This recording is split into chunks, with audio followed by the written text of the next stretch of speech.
Hello guys, so magandang gabi po sa inyo lahat. Yan, spot ko lang po ang bayan ng Katanawan. Yung po nakita nyo, yung mga inasal po yun.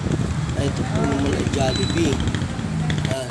So spot ko po lahat ng mga kainan po dito na malalaki. Yan naman po yung Mr. Donut. Yan.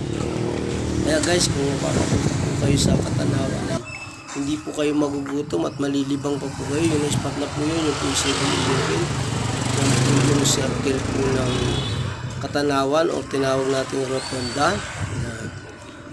Kung papagasolina na naman po ang Inbel, gasolinahan sa may circle din po yan nakatayo. Yung kulay green naman po na yun, yung po ay Landbank Katanawan.